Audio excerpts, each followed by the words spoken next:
আমাকে করে ফেলতে হবে। করার পরে গা ওটা শেড শুকাবে তারপরে? হ্যাঁ, তারপরে গা আমি ওই একটু অন্য কালার দিয়ে তখন ওটা এই উপরের সিটাসটা দিতে হবে। দেখছেন কত সুন্দর পাতাটা হয়ে গেল।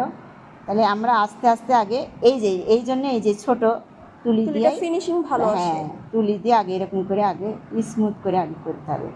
আর যদি আপনার রঙটা গাঢ় হয়ে যায় তাহলে আপনাকে এই মিডিয়া এখানে পাশে একটু রাখতে হবে, রেখে আবার এরকম করে লিখতে হবে। এইটা করে করে করে করে সুন্দর, এই জন্য একটু রাখতে হবে, রেখে পাতলা পাতলা করে নিয়ে করতে হবে। যত সুন্দর ইয়ে করতে পারবেন ফিনিশিং তত সুন্দর আপনার পাতা আসবে। শুকানোর পরে তখন উপরে দিয়ে ডাল পাল। হ্যাঁ, শুকানোর পরে তখনকার অন্য কিছু দিতে হবে। এই যে এখন শুরু করো সবাই। আর এই যে গোলাপের সময় তখন এই গোলাপিকে রংটা বাইর করতেছি, তখন গোলাপ করা হবে, ঠিক আছে? তাহলে আবার এই পাতা যদি খাস কাটা পাতা করেন তাহলে এবারে কেমন করে একটু খাস কাটা দিতে হবে।